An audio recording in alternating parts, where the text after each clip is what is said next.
नहीं अन्य वर्ष तुलन जो आपंकर शीतर प्रभाव रोला फेब्रुआरी सेकेंड वीक पर्यंत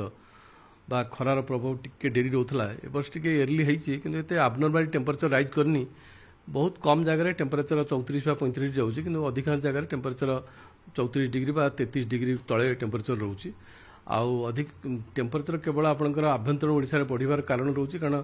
आमर जो ए समय विंडटा जो रोचे प्राय आप दक्षिण पश्चिम रोचे जोटा कि तेलंगाना कर्णाटका किसी पोर्सन तापरे महाराष्ट्र पोर्सन आसुची से जो रिजन रही कर्णाटका महाराष्ट्र तेलंगाना से पोर्सन टेम्परेचर अधिका रोचे अधिकांश जगह 33 ରୁ 36 डिग्री रोचे सेपट गोटे टेम्परेचर आसुची टेम्परेचर बढ़ी जाऊँगी कारण जो दक्षिण पश्चिम जो विंड फ्लोटा साधारणतः फेब्रुआरी सेकेंड वीक पर ही अनसेट होता है वर्ष एर्ली जना रोचे एर्ली रही कारण हूँ कारण ओडिशा और आंध्र प्रदेश उपकूल गोटे गुरुचाप रोचे से गुरुचाप डिस्टेंस जाकि कर्णाटक पाखे विंडटा टर्निंग नहीं टुवर्ड्स ओडिशा आसुची बा सेंट्रल इंडिया आड़ जाऊँगी तारी प्रभाव में आमर ये टेम्परेचर बढ़ुची आई समय भी आपंकर जो उत्तर पश्चिम भारत में गोटे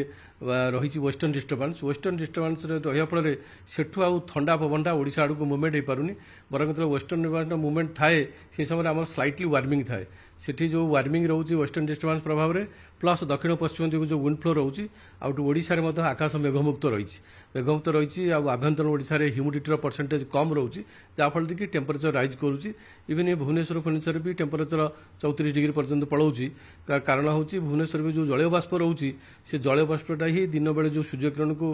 माने ग्रहण करवा तार ये रोचे हिट होल्डिंग कैपेसिटी रोचे जहाँफल कि टेम्परेचर राइज करुच्ची टेम्परारी फेनोमेना 5 तारीख पर्यंत प्राय यही प्रकार रो1 डिग्री भितर temperature change day to day variation रो6 तारीख टेम्परेचर कमिबार संभावना रोचे कारण यहाँ ट्रांजिट पीरियड आपंकर शीत ऋतु जाऊँगी और बसंत ऋतु आस ट्रांजिशन पीरियड रे समय समय कौ वर्ष मानक देखा जाए एमती हठात टेम्परेचर बढ़ी जाए कि एवर्ष बढ़िले भी से आबनर्माली एत हाई है कौटी गोटे दुटा जगह 34-35 रोचे कि रेस्ट प्लेसेस कम रेट रोचे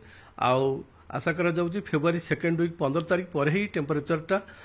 बढ़िबार संभावना इंडिकेशन देखौची किंतु जो कुहुडीर प्रभाव रोची कुहुडीटा आपणकर